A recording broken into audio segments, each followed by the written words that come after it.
Hey everybody, welcome back to This Deluxe Life TV. My name is T. And my name is Kareem. And we are here to talk about Married at First Sight Season 14 Reunion Show Part 2. Now, before we get started, I'm going to ask you to subscribe to this channel, like this video, and get down in the comments and talk to us. And then my lovely co-host Kareem is going to tell you about his channel. Please come on and visit All the Way Live Media, where I talk about all kinds of cool, nerdy content from sports to toys to video games and motorcycles and cars. Come on over. It's a good time. It is a good time. Okay. All right. So let's get into it. So there were a couple things that struck me as odd about the reunion show part 2, and that is only 3 of the couples made it to the couch with the experts. You had Lindsey and Mark, Jasmina and Michael, and Chris and Alyssa. Katina and Olajuwon did not get to sit before the experts. Neither did Noy and Steve. Yeah. I didn't notice that. Yeah, I noticed that because I was just like, so the experts is just not going to hold them accountable. Particularly when it comes to Olajuwon, I thought that was real. So maybe those are the 3 failed couples, though. So maybe that's all they wanted to talk about. You know, I mean, maybe, but my thing is the couples who stayed together still have things that I feel like they should be working through, or that the experts should at least, give them words of wisdom, something. It just strikes me as odd. And maybe that just wasn't the concern for the show. Because of time, they probably had to edit that out.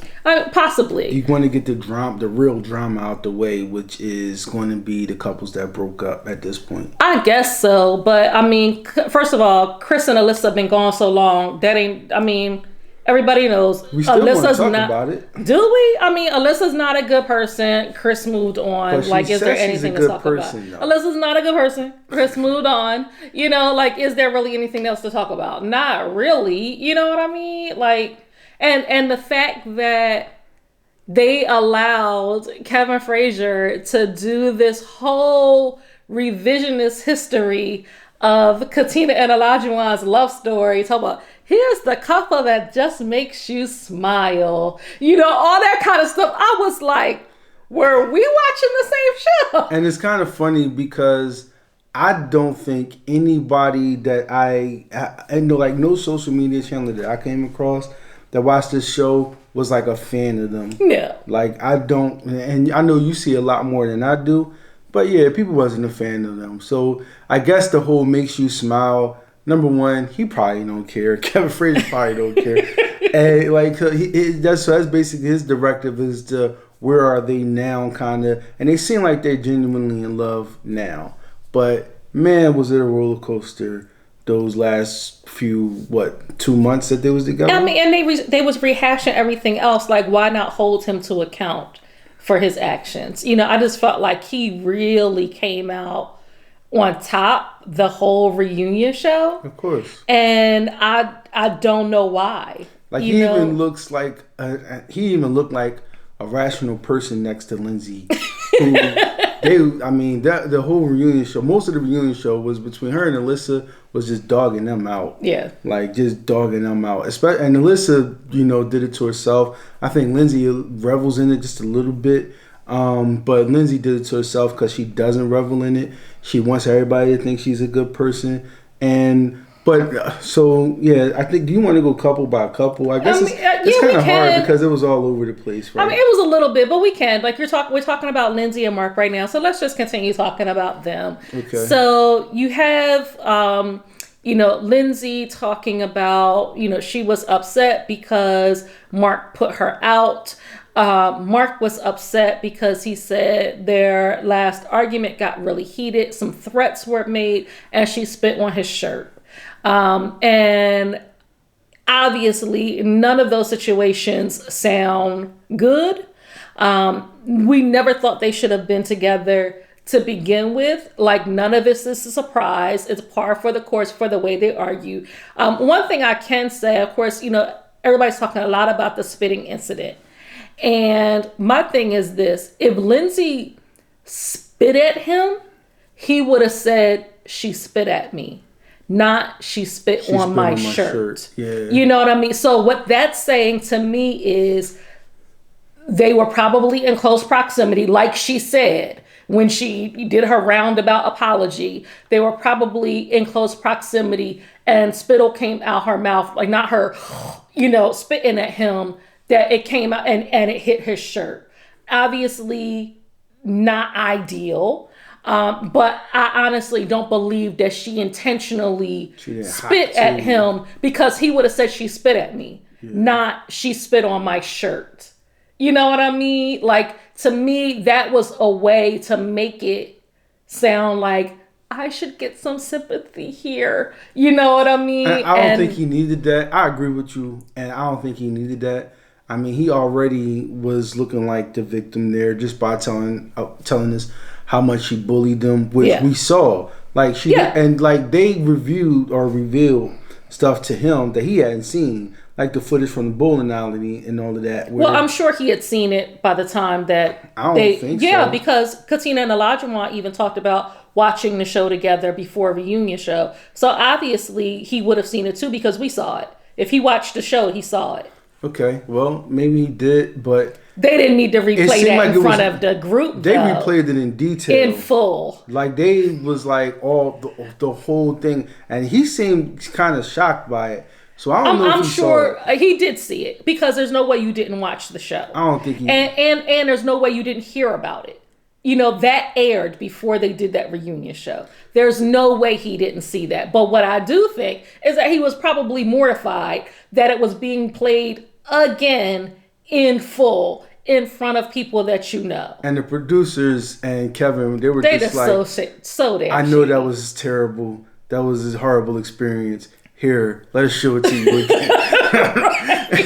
And she just was going off on him, and it like she pulls no punches. And then I think she kind of takes the whole "you cut deep" as a compliment, where she revels in it. She really does. She revels in it. She does. And to me, that's a sign of a terrible person. Like, whenever people are saying, I cut deep, or I don't have a filter, or all those kinds of things. It's like you're intentionally breaking the social contract of, care and respect when it comes to people that you're in close proximity to. And you don't have to like that person, but why are you attempting to hurt them? I think some people just get joy out of causing chaos. Yeah. Is that sociopathic behavior? I don't know. It seems like that fits the definition of sociopathic. I mean, behavior, I'm not trying to diagnose nobody, I don't know. All I know is she also is not a nice person. I can tell you that. And when they did replay that whole scenario in full, Kareem can tell you, I was like this at the TV. They don't have to do that. They don't have to do that. I was like, come on, don't do my man like that. But they did it, and they really wanted to rub it in. And and then it gets then let's talk a little bit more about the drama that they went through. Mark, essentially, Lindsey said that Mark threatened to put her out. We got a little bit more detail, and I think we got that detail from Lindsey. Mark was returning back to his old job of some sort, and he didn't want to commute. Right. So after they had finished, and maybe like a week into finishing, she's moving in finally. Like, she's finalizing her move-in, and he's like, "Yeah, I'm going to move back to Boston, I guess, or wherever part of Boston he was at, or he works in, because he doesn't want to commute. So we're not staying there." And Lindsey essentially didn't want to move again. And Mark was like, "Well, you have to move because I'm moving. You have no rights to this house, and you can't stay here." So Lindsey interpreted that as him throwing her out, which basically is just saying, you ain't got to go home, but you can't stay here. You know what I mean? which is how you throw somebody out. Like, basically. And I think it seemed like the final straw kind of came from him, though. It seemed like he was the one that kind of. And I saw that coming. We've talked about this before. This was a used job. Mark don't really like that woman. He knew that she was willing to help him renovate the house or remodel or whatever they did, fix it up. Because listen, somebody said it was a 3-unit property that they fixed up.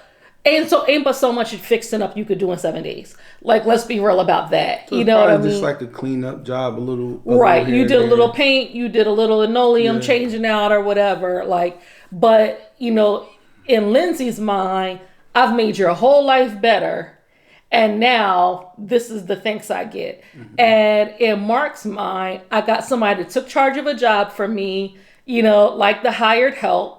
And, you know, if she not willing to move with me back so that I don't have to commute, then, you know, fine. I'm cool. I really didn't like her all that much anyway. Yeah. So the whole idea that Mark is completely innocent here, he's not. Mm-mm. I don't think some of the more hurtful things, like I think Lindsey kind of owns that department. But Mark isn't like completely clean in this case, because he did use her and he did, you know. And Pastor Cal said, like, "All right, I'm done." Pastor Cal said, you know, like you've both lost respect for each other. You both, you know, like messed this up, which is very true. Yeah.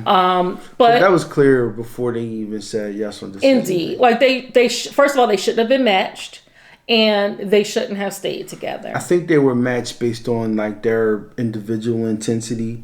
Mark is kind of like a bro kind of dude, and then Lindsey is just kind of like a bar girl kind of chick. Like she's the get drunk at the bar, life of the party kind of person. So they probably put them together because of that, and they did. And you could tell there were times where that chemistry was really going, and during the show. However, the hurtful things, like some of the negative aspects of their relationship, just was probably too much for both of them. Yeah. Lindsey might have been more willing to deal with it than Mark was.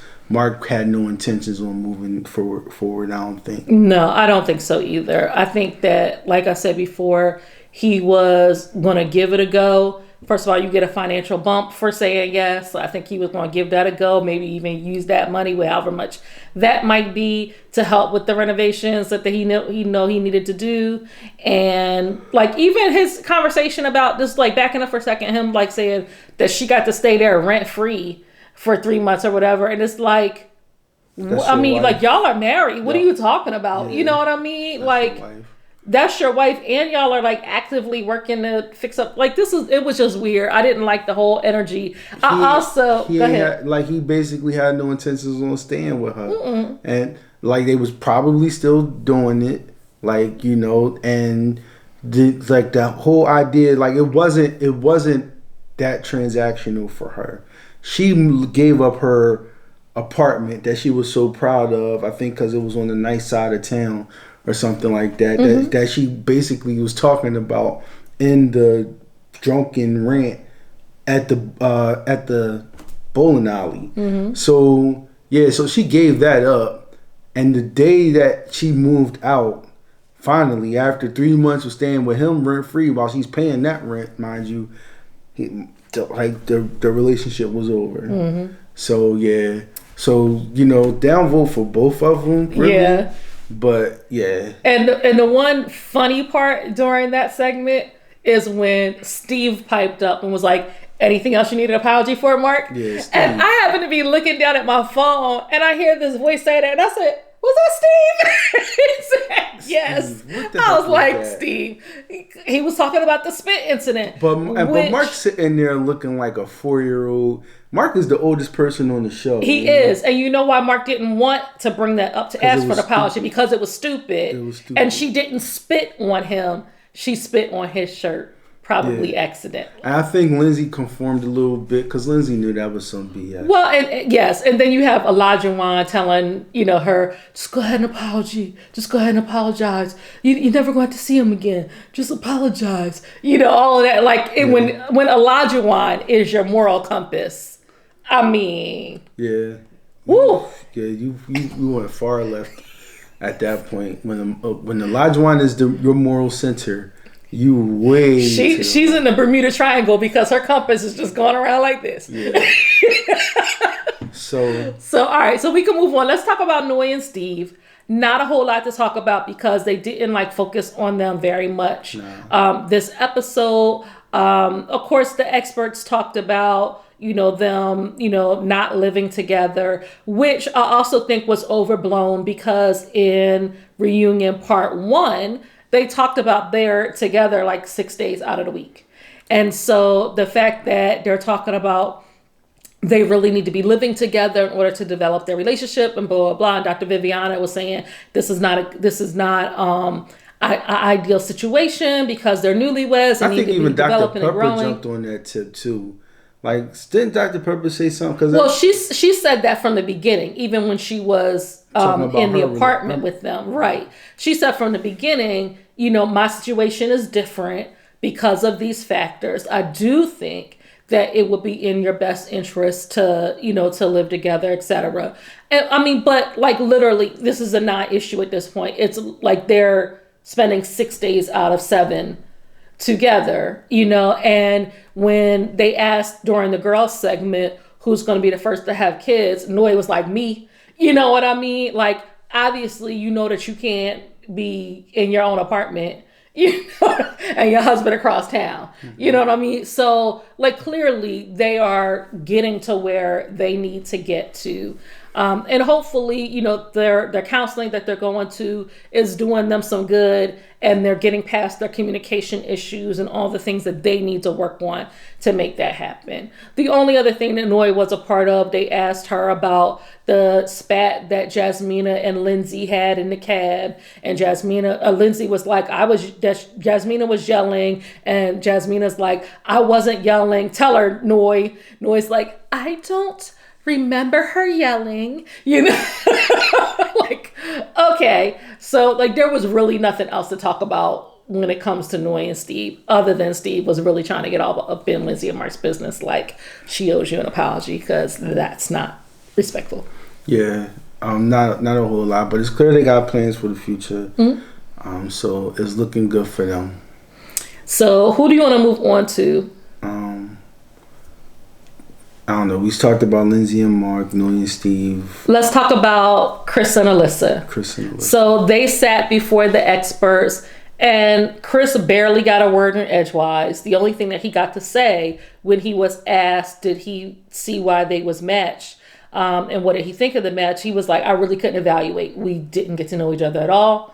And had I seen some of the things that she said prior to, I would have ended it a lot sooner. I don't know this woman. Yeah, so they really try to focus on how Alyssa behaved and her basically 3-4 week long temper tantrum. I mean, it wasn't even that long. We talk about probably 2 weeks, if that. It's probably like that long in episodes, but yeah. So her extended temper tantrum, but as soon as they start, they really kind of back her into the corner, because was it Dr. Viviana?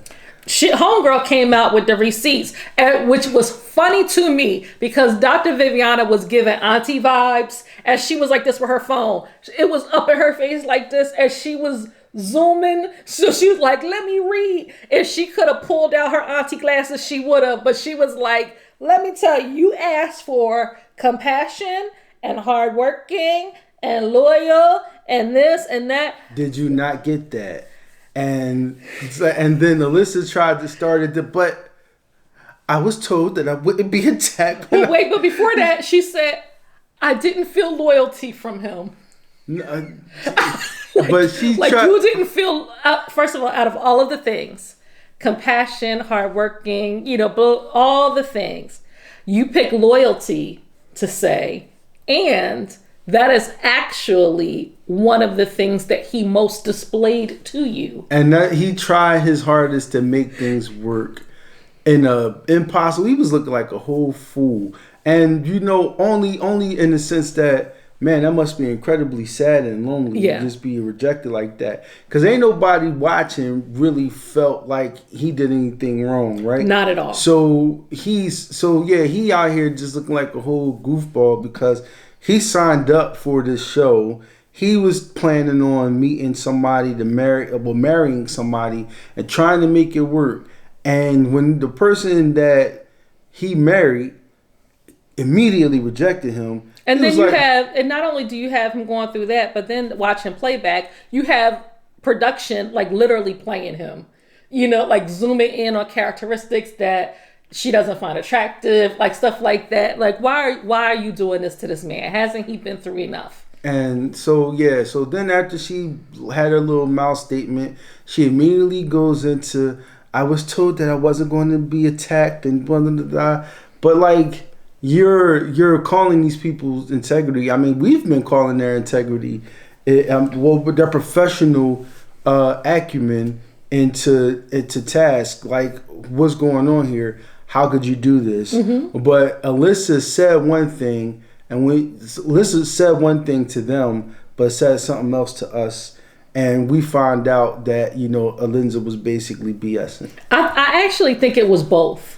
I think, but some of the more shallow aspects of it, she might have left off, or she probably didn't tell them she wanted. Well, no, because they do ask physically, like your type. They do ask all of those things, and I think Alyssa really thought that if she got picked for the show, then she was going to get her entire list.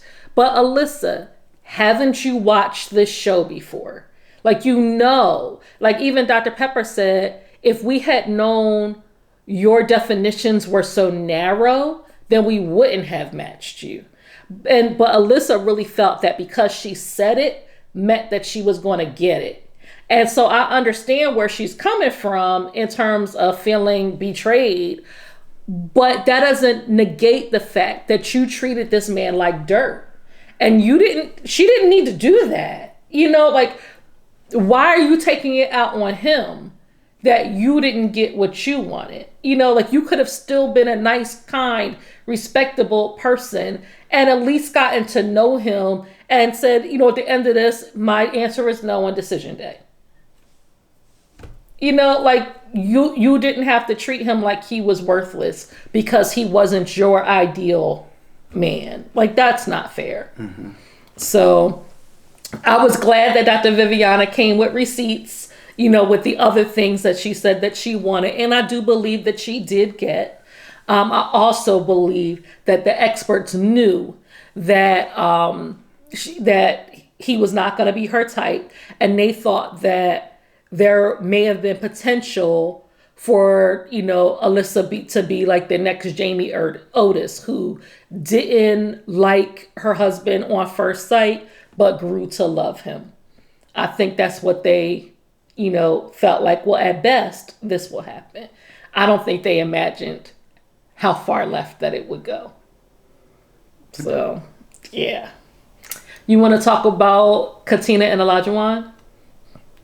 Yeah. So they didn't have their time with the experts, but you do have just briefly them talking about Katina's cooking. When Olajuwon had the guys segment, they were talking about how he texts them pictures of things that Katina cooks, and she's making stuff that I never even had before. It's like lobster tails, and we was like, you never had lobster before, what I mean? Like, sir, you talking about, I need to evaluate your abilities just as an adult. Just as a basic adult. But and it's funny how childish he come off saying just that. Yes. And like the idea that somehow he lives in New England, which I don't know, maybe like New England is like seafood country, yes. right? Like, what I mean? So, yeah, because they got like a bay and stuff like that. They right on the Atlantic Ocean. Yeah, they right on the ocean and so anyway, I don't know what I'm talking about. But what you do know is like they famous for like clam chowder and stuff like that. Yes. I'm pretty sure like they got some seafood. Yeah, they got seafood. And homeboy ain't never had lobster. That's crazy. He never had lobster. He called the alpacas what did he call it? I can't even think of it. Something silly, an inanimate object. It wasn't a living thing. He called the gondola a gondola. Like where is your adulting? You know what I mean? Like basic things that we all have heard of and should be able to get out of our mouths with some reasonable level of acumen. But it comes off, well, basically it shows that you are yourself unexperienced. Yes. So that's Katina and Olajuwon. Like, that literally was all they talked about that episode. They didn't have any, like, one-on-one couch time. Yeah, but, I mean, Olajuwon is still, you know, he does seem like a better person in these episodes. Like, a lot of that jerk Olajuwon that we were seeing during the season, we don't see so much of that anymore. We don't see any of that. And maybe because he hasn't had an opportunity to show us. I mean, I feel like the first reunion show part 1, he was talking about his issue was, when watching it on playback, was his delivery. Like, he didn't seem to have any issue with his thought process. He had issue with how he delivered it. And so, that's what makes me feel like Olajuwon's still Olajuwoning, because, you know, like, what he thinks it's absolutely correct. He thinks it was his delivery that needed work. And I'm just like, yeah, whatever, dude. So, last couple is Mike and Jasmina. They got their time in front of the experts, and also, too, Michael didn't get really an opportunity to say too much of anything. It was Jasmina going back and forth with them as they're telling her she's really going to regret it that she let a good thing go. Yeah, but I think in some ways Mike really tried, definitely. I just think Mike's effort wasn't what she wanted or what she was expecting. You can't really blame her for that. You know what I mean? Like, if he's not what she wants, then she has to move on. Yeah, I feel like definitely during the last 4 weeks of the show, we saw him putting forth quite a bit of effort.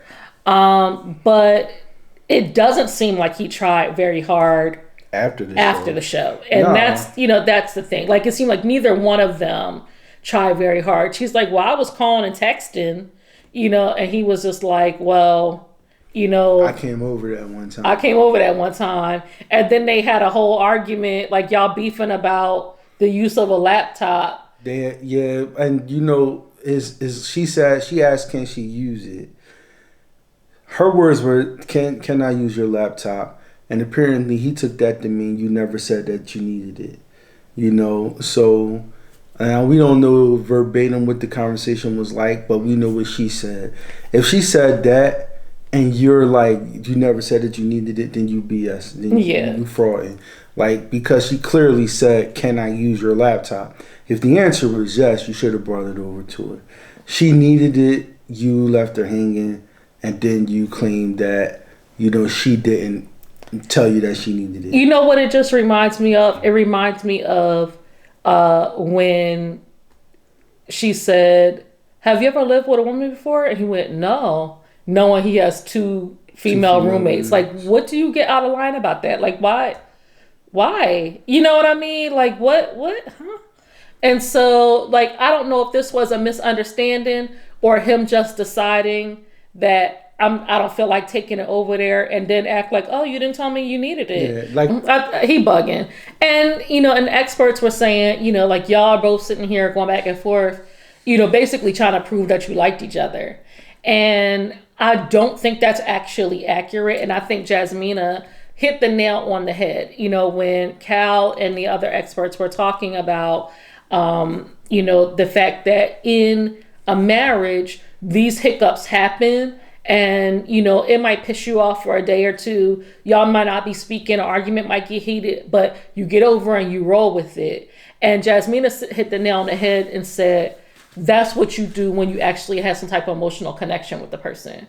When you don't just roll with it. You know what I mean? And I understand what she's saying in that regard. Yes, they're married, but they decided to stay married to see if they could develop that connection. For her, it felt like this was one more reason why I don't have this connection. You know what I mean? What am I doing this for? And I mean, I feel you. If you're not feeling the brother, you're not feeling the brother. Michael, if you're feeling like you're not getting your needs met, you're not getting your needs met. Like, y'all need to go your separate ways. You shouldn't have said yes on decision day to begin with. I'm wondering if that was a check decision for each of them too. Probably. So that was Reunion Show Part 2. As we said, only 3 couples made it to the couch with the experts. The rest was in the guys' talk and the girls' talk. Very, for the most part, uninteresting things. They rehashing old beefs with each other, like all that kind of like in between, like the girls and the guys and etc. And I'm just like, we're here to learn about the couples. So there was never any beef between the dudes, though. The girls, it was kind of weird because they're like, yeah, I'm friends with so on and so forth, and I'm not friends with her. And then they spend the next 5 minutes be like, this person. Well, I blocked them because of this, and they blocked me first, and they texted my husband, and it was just like, yeah, like, and dudes is just like, man, this is a real bromance. We're all bros. We love each other. Like they really are like they really was like that, and I was just like, wow, okay, cool. So much so, I'll go back to it again. Mark, is there anything else you need an apology for? Steve was like right there for him, like, Steve, dude. Mark, is there anything else that you need an apology for? Mark, is there something else? And you're doing a really good Steve impression right now. Yes, because he's very stoic, and like he's very stoic, especially when he's serious. Like I think Michael is the least emotional person on the show this season, but Steve can be very stoic when he's serious. That's his condescending tone that Noah's sister was talking about. And that's that. And then he was doing it to Mark, and he's sitting there talking to Mark like 40, and he's sitting there talking to Mark. Use your words. But Steve kind of was coming across like a counselor himself. He has some counselor vibes going on. Like if he wasn't in tech or whatever he does, I could definitely see him, like counseling. In my opinion, though, he should have minded his business. Though. Definitely, because that seems silly. And Mark was like, I'm good. If Mark said I'm good, then Mark good. Like. She don't gotta apologize for everything under the sun. She apologized for a lot of stuff, or a couple of things, and just leave it at that. Yeah, because I feel like I don't know why I always seem like I'm Lindsey's lawyer, but like at the end of the day, none of this matter. Y'all not gonna see each other no more. It's like Elijah Wan said. She apologized. Even you doing it like Elijah Wan said. We're like, if Olajuwon is the moral compass. Olajuwon is, that's crazy. But yeah, so just like Olajuwon said, y'all don't gotta talk about it, see it again. She apologized, let it go. Mark probably was cool. Mark living his life like he's not a 4-year-old, but he's behaving like it. And like I said before, there's some arrested development with Mark for sure. Like he's not like all the way grown up. So, yeah. So that is our episode, and that is our season. There is a Where Are They Now show next week. We're not going to review that. I may not even watch it. I am so tired of these individuals, and I don't care who Alyssa is dating. Season 15 is start next month. 2 weeks. No, June July. 6th. Oh yeah, June 6th. Yeah. It's June 6th. It is in June. Yep. So yeah, that's literally 2 weeks from now. They're gonna get all of their money when it comes to that ad revenue, man. Yeah, the show's profitable. It must be, and you never running out of people who want to be on it. So the train just keep rolling. And I'm just like, I don't understand why people want the train wreck that is going to be the experience of being on it, but they have just lines of people, as we all know. It's all or nothing. Lining up to be on the show. Clever. It's all or nothing. And on that note, we are going to end this episode. Thanks so much for tuning in to our review of Married at First Sight season 14. Let us know what you think about the episode. Write down in the comments. We would love to have a conversation with you. Once again, like this video, subscribe to this page, and we'll see you soon. Bye. Peace out.